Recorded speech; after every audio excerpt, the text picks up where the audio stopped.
Olá, amigos do Grande Prêmio. Domingo eu quero te encontrar para falar sobre Fórmula 1 e muitas coisas mais. Sempre bom ter você aqui no nosso GP às 10 no YouTube. Se inscreva no canal, ative as notificações, dê o seu like, sempre é muito importante para nós, para esse conteúdo ser sempre divulgado e amplificado pelos algoritmos maravilhosos que não conhecemos, não sabemos das entranhas deles, mas enfim. Estou aqui com Evelyn Guimarães nesse domingo para falar sobre Valtteri Bottas.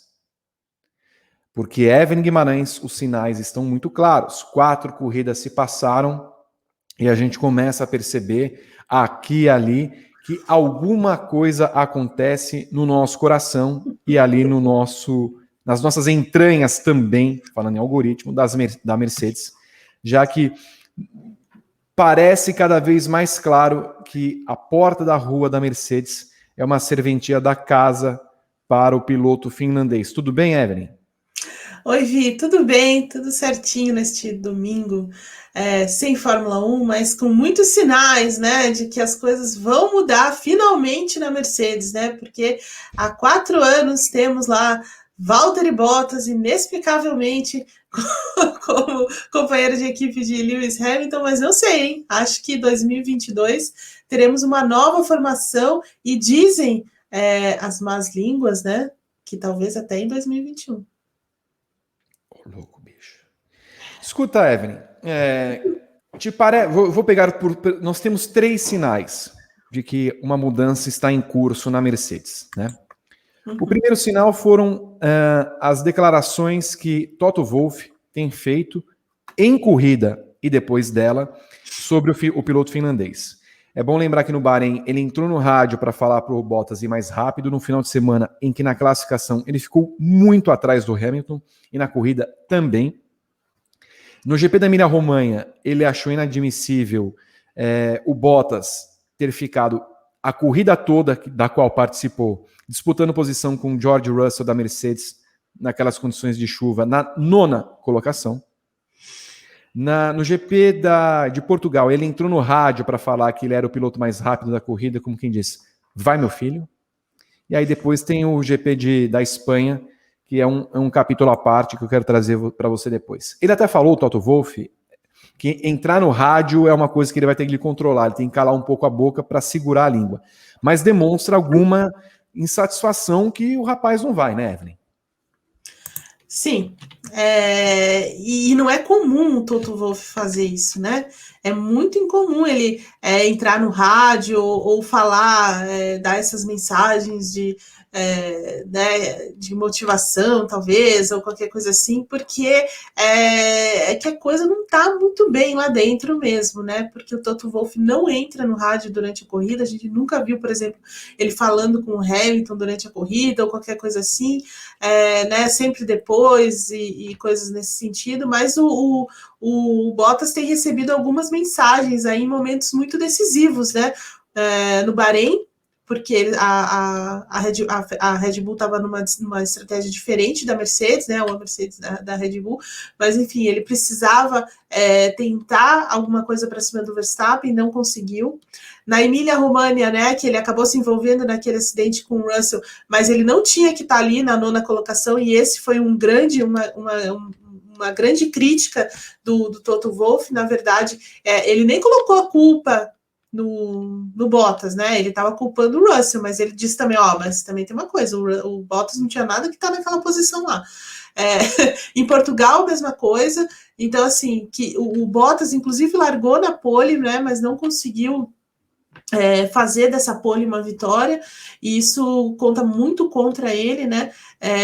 E aí ele tem essas interferências que são muito simbólicas, né? É muito simbólico você ter o Toto Wolff ali, então quer dizer, a coisa não está andando muito bem mesmo, né? E é como se a Mercedes dissesse assim: olha, a gente está te dando todas as chances e você simplesmente não está aproveitando, né? Então você não tem como reclamar se chegar mais para frente a gente decidir encerrar o seu contrato.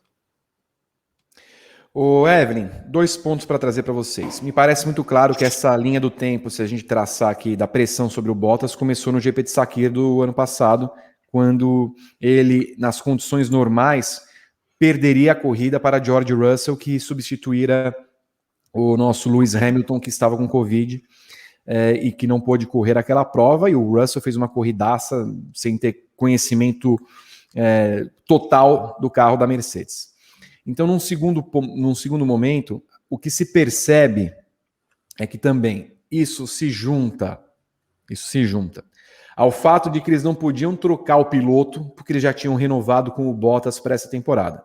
Alguma conversa deve ter tido ali. Escuta, meu filho, ó, nós renovamos com você, mas tá vendo o GP disso aqui? O que você fez? E tem um segundo ponto, né, Evelyn? Esse ano, a Mercedes briga com a Red Bull. Tem uma briga explícita e o Bottas não pode ser simplesmente aquele cara para ser vice-campeão da temporada.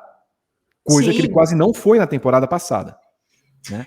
Então, na temporada passada, na verdade, eu não sei se você terminou a sua pergunta. Não, por gentileza. Eu acho que para mim são esses dois pontos que estão rodeando a carreira do Bottas, que ele só renovou porque já tinha renovado, porque se pudesse, eles trocariam pelo George Russell pelo desenvolvimento agora, e segundo, a pressão do Bottas, o seguinte, você precisa tirar ponto do Verstappen, e você em 4 provas não conseguiu chegar na segunda colocação em nenhum momento.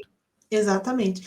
É que ano passado a Mercedes, num movimento muito, eu achei até muito estranho, em que eles renovam com o Bottas em agosto. Em agosto, imagina. E o Hamilton vem renovar o contrato em fevereiro desse ano. Então, assim, muito estranho eles quererem, de fato, e já ter o Russell ali, né, na bica, digamos assim, para entrar, e eles permanecerem com Bottas, né? Isso foi muito estranho. Acho que foi um erro da Mercedes ali naquele momento. Embora a temporada tenha sido muito estranha também por conta da pandemia e tal, ela renovou muito cedo com Bottas, né? Sendo que ele também não estava mostrando um Bottas 4.0 ou qualquer coisa do tipo, né? Ele já vinha numa temporada bem estranha também, bem esquisita, com poucos resultados. Aí você chega. Eu acho que o GP de Sakir foi um divisor de águas de verdade, né? Porque é quando ele tinha que mostrar que ele poderia ser o líder da equipe, ele poderia ser o cara para quem a equipe né, herdaria tudo que o Hamilton fez, por exemplo, ele seria o cara a herdar aquilo também pela lealdade que ele teve com a equipe nas últimas temporadas e tudo mais. E não, né? Ele quebra sob pressão, né? Ele não consegue lidar com o fato do Russell chegar lá e dominar, porque a gente tem que pensar o seguinte, que o Russell chegou na equipe para andar com o carro do Hamilton sem nenhuma preparação anterior, né? Porque foi uma corrida, foi uma semana antes que eles estavam no Bahrein, o Hamilton testou positivo e 5 dias depois o Russell estava dentro do carro, um carro que não era dele, ele teve que usar uma sapatilha menor do que o pé dele cabia, quer dizer, estava tudo errado, né, pro Russell ali, e ele quase faz a pole, e ele quase vence a corrida, e ele só não venceu a corrida por um erro da Mercedes, né? Não foi um erro dele, foi da Mercedes. E o Bottas não consegue recuperar, ele não consegue revidar isso de jeito nenhum. Então, assim, aquilo foi um aviso: olha, o Bottas não é o cara que a gente tem que ter na equipe. Esse foi a grande questão. Mas eles já tinham renovado com ele. Né? Então, assim, e não é muito, a gente tem que também ver que não é muito o perfil da Mercedes reagir a essas coisas de forma imediata, né? A Mercedes não é a Ferrari, né? Que deu um ruim aqui, a gente já vamos trocar tudo de imediato. A Mercedes não faz isso, né? A Mercedes é bem alemã, bem metódica ali, vamos esperar, vamos ver o que vai acontecer, vamos ser cuidadosos e tudo mais. Já tinha, mas o lance não foi esquecido, né? O Russell estava lá na cabeça do Toto Wolff, né? Tava lá, putz, acho que errei a mão aqui nesse negócio. Então, vamos começar a temporada e vamos cobrar um pouco mais desse Bottas. Eu acho que essa foi a primeira questão. E aí começa a temporada e o Bottas não entrega. Né, ele tem muito mais dificuldade do que o Hamilton com esse carro, porque a gente tem que lembrar também que o carro de 2021 da Mercedes não é um carro dominante, né? Você não começa dominando a temporada como em outros anos, né? E aí chega na primeira corrida, o Bottas já manda assim, ó, esse carro é inguiável, não tem como, não tem jeito, eu não vou conseguir andar e tal. E aí vem o Toto Wolff, chama no rádio, e a Red Bull tá muito em cima da Mercedes, E o Bottas não responde, ele não responde, essa é a questão, né? Ele não foi, como você lembrou, ele não foi em segundo lugar em nenhuma corrida, né? Ele tá perdendo muito em classificação, ele tá perdendo muito em ritmo de corrida, e assim, a batata dele tá assando muito, muito mesmo, assim, e o Toto Wolff nem esconde mais isso, né? Porque até em alguns momentos, nos últimos anos, quando a gente houve críticas, né, com relação ao desempenho abaixo do Bottas, ele meio que colocava panos quentes, né? Falando, não, mas ele faz o trabalho dele e tal, tal. Mas esse ano nem isso ele tá fazendo, né? E o Toto Wolff já tá totalmente sem filtro também com o rapaz, né? E esses são sinais bem claros de que a batata dele tá assando demais lá na Mercedes. E eu assim, acredito muito numa mudança finalmente uma mudança de dupla ali. O segundo ponto foi justamente o GP da Espanha, Evelyn, quando Bottas recebe uma ordem da Mercedes para que deixe Hamilton passar e ele demora 10 curvas, a ponto do Hamilton... O Hamilton não chegou a reclamar porque ele pensava que estava disputando posição com o Bottas. Ele não foi avisado de que o Bottas iria abrir passagem para ele.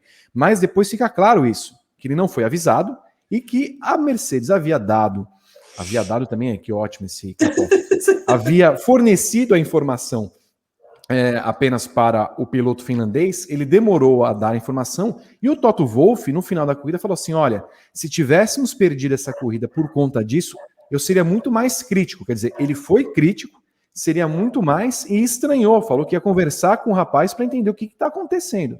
Então, o segundo sinal já é de um Bottas que começa assim, escuta, eu não estou aqui para ser segundo piloto. Embora, Evelyn, ele esteja lá para isso, porque ele é segundo piloto do Hamilton, não consegue se desfazer disso, ele é um piloto sem ação, ele não consegue reagir, ele não tem vida ali na Mercedes. Parênteses feito. Mas é isso, basicamente ele não se conforma em ser aquilo que ele é. Então, e é uma rebeldia, como a gente escreveu também numa análise no Grande Prêmio nessa semana, uma rebeldia meio que sem causa, né? Uma rebeldia meio burra também por parte do Bottas, porque ele está querendo reivindicar uma posição que ele mesmo nunca lutou por ela, quando ele podia lutar, né? Então, assim, por exemplo, nas últimas temporadas em que... Porque uma coisa que a gente tem que deixar muito claro aqui e que pesa contra o Bottas é que, ao contrário de outras equipes, Ferrari, né, em diversos momentos, e outras equipes, ou até a própria Red Bull em alguns momentos, a Mercedes sempre deu igualdade de condições para os dois. E isso ninguém pode negar. Né? Então, assim, é o mesmo carro, são as mesmas as atualizações, mesma estratégia, tanto que o Bottas tem temporadas em que ele começa vencendo, em que ele começa fazendo pole, em que ele, entendeu? Então, assim, ele nunca teve, assim, ó, a gente vai começar a temporada e você é o segundo piloto, você vai fazer isso e tal. A Mercedes nunca teve esse tipo de política, e isso vem desde o Rosberg, né? Mas o Bottas não aproveita isso, né, digamos. Ele tem que bater ele quer ser o primeiro piloto, ele tem que ganhar do Hamilton. Tem esse problema. Né? Mas ninguém disse que seria fácil. Mas ele nunca faz isso, né? Nesses anos todos. Ele sucumbe sempre. E aí ele acaba ficando ficando nessa posição. Né? Ele se força a ficar nessa posição. Então, assim, desculpa, agora nesse ano em que ele começa mal o ano, em que ele está muito atrás no campeonato, querer reivindicar uma posição dessa, não dá, né? Não dá mais. Até porque, fazendo uma análise, Evelyn Guimarães, quando o Verstappen passa Hamilton na curva 1 da largada, havia espaço para o Bottas passar o Hamilton. Exatamente. E aí o Bottas toma de quem depois, na sequência? Né? E o Hamilton, inclusive, falou sobre isso, né? Só fazendo um parênteses, depois da corrida, perguntaram para o Hamilton, escuta, por que você deixou aquela porta aberta ali, né? Logo você. E ele disse, olha, na verdade eu estava pensando no Verstappen, mas também no Bottas. O Hamilton também estava achando que o Bottas poderia tentar alguma coisa ali para tentar passar o Verstappen, e o Hamilton falou, a gente joga em equipe, então não vou querer também tirar o meu companheiro de equipe da corrida, sabe? Então, assim, também tem essa jogada do Hamilton, e também tem o Bottas não aproveitando, e o Bottas tirando o pé, entendeu? Sabendo que o Verstappen jamais tiraria o pé, né? E nem isso ele vai para, né? Ele se coloca de uma maneira mais forte. Então, assim, são coisas, são indicações, são atitudes assim que a equipe vai anotando, né? Eu tenho certeza que o Toto Wolff tem um caderninho lá em algum momento em que ele vai anotando esse tipo de coisa, entendeu? E aí vai ticando depois, sabe? E foi o que aconteceu nessa corrida, né? De novo, o Bottas se acovarda ali, não vai para frente, toma do Leclerc na sequência, aí a Mercedes precisa fazer uma estratégia diferente para tentar colocar o Verstappen, o Bottas à frente, com aquela mensagem do Bottas no rádio que é absolutamente inexplicável. Então, pensem aí o que a gente tem que fazer para superar o carro da frente. Que tal acelerar? Eu, se fosse engenheiro, eu falaria isso. Mas, cara, então assim, tem umas coisas que acontecem com Bottas que, sabe, é inexplicável. Ele ainda está na Mercedes, né? Mas ele está na Mercedes por conta, de repente, da Mercedes não vê em outras pessoas alguém mais dócil do que ele, mas nesse momento ele já não é mais esse cara, né? Então tá na hora também de dar um. O Evelyn, e aí tem o terceiro sinal. Na última quarta-feira, o Bottas resolveu fazer do seu Twitter um balcão de negócios, um classificados, né? O pessoal que é mais antigo, que nem o Berton, aquela guia do caderninho amarelo, né? Como é que é? As amarelinhas. Vou abrir o classificado, as amarelinhas lá tem o telefone, tem aqui, tipo, ó, vende-se Mercedes, o único dono, não sei o que lá mais. Estou vendendo meu carro na Finlândia. Se está interessado, você pode fazer a sua proposta aqui, ó. E você vai ter muita alegria, muito go-karts.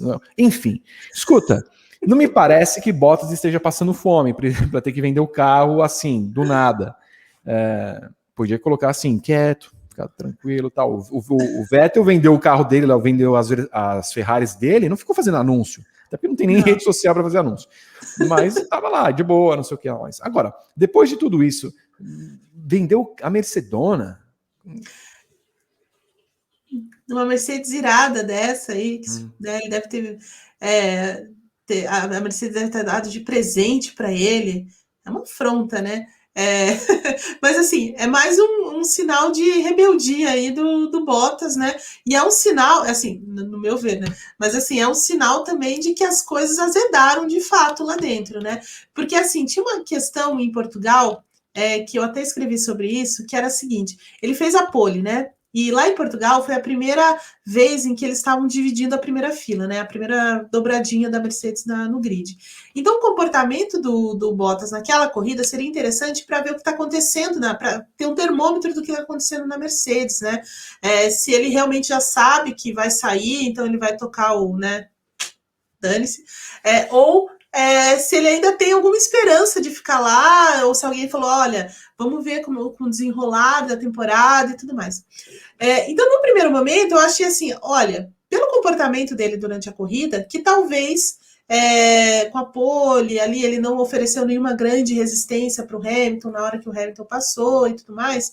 Eu comecei a achar, não, pode ser que tenha alguma coisa aí mesmo, pode ser que a equipe ainda esteja dando uma colher de chá para ele e tal.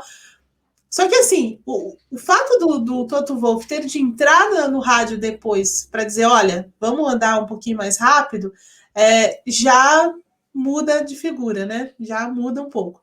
Aí vem o GP da Espanha e ele bloqueia de verdade o Hamilton, então não. Então a coisa não tá tão clara assim, me parece que alguém vai vazar e esse alguém é o Bottas mesmo. Parece que já sabe que ele vai deixar a equipe no final do ano, não tem muita esperança, e aí ele começa com esses pequenos sinais aí, mostrando que não está satisfeito com a situação, e que a Mercedes também não está satisfeita e que provavelmente vai acabar não vai mais renovar com ele.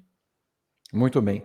Nós falaremos do assunto no Paddock GP dessa segunda-feira. Fique ligado, porque há um outro player, como gosta de dizer Pedro Enquimarun, oficialmente na briga pela vaga da Mercedes em 2022. Então dissecaremos muito o assunto. Quem pode ser o substituto de Bottas na equipe prateada no ano que vem. Quero agradecer a Evelyn Guimarães por essa participação no GP às 10 desse domingo. Um beijo e bom domingo para você, Evelyn.